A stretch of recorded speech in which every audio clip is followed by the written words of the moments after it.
My name is David Morrow. I'm in the Business Management program at MATC. I'm 32 years old and I am an on-car supervisor at UPS. My speech today is to inform you of a special event that occurred the year I was born. It's October 1982 and I'm still busy growing into a human being in my mom's womb. An event occurred that would change the music and entertainment industries forever. On October 1st, Sony would release the very first commercial CD player in Japan. It was very expensive at first, thought to be only for the wealthy, but over time prices would drop and it would become the #1 music medium in the world. It would spawn video games and CD-ROM as well.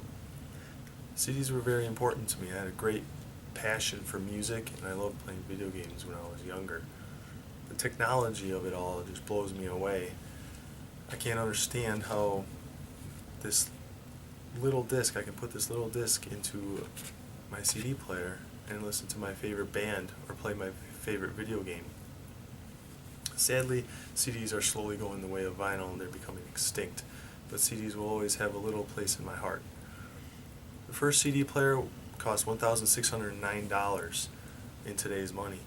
Each individual CD costs about anywhere from $33 to $36. That's too expensive for me. I don't know about you, but I wouldn't pay that. Over time, prices would drop, and people would become accustomed to the good sound quality of CDs, and CD sales would surpass vinyl sales in 6 short years, and pass cassette sales in 10 years.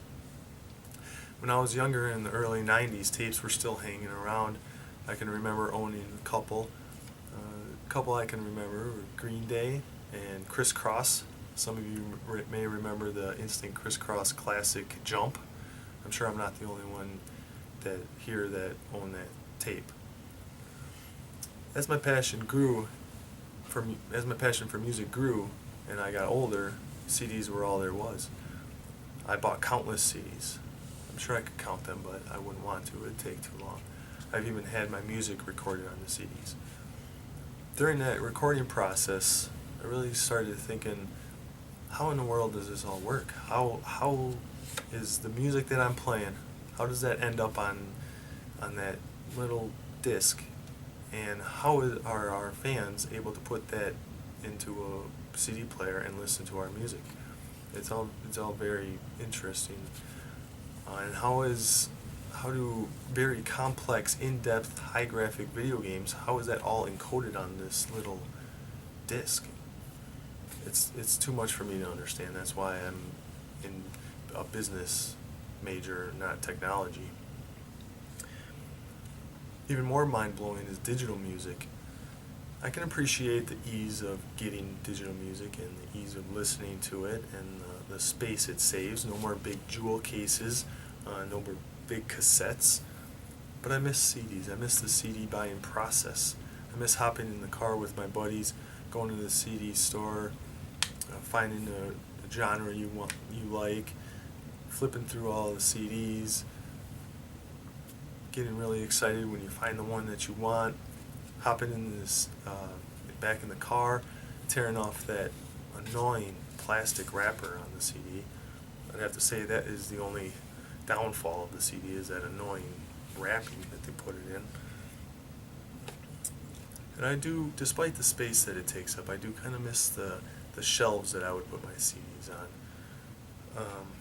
I would sit back and revel in my CD collection and show off to my friends just how big my collection was.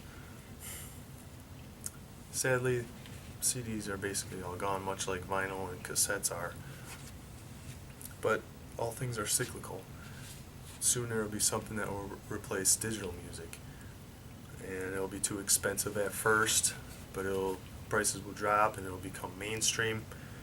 And I'll be blown away by the new technology. I'm sure I'll tell stories to my son of how cool CDs were, and my trips to the CD store, and I'm sure he'll tell his son about how cool digital music was and how fun it was to browse the internet looking for music. Maybe one day collecting vintage CDs will be popular, much like it is popular to collect vintage vinyl today. And I'll have my old hobby back. Thanks for listening.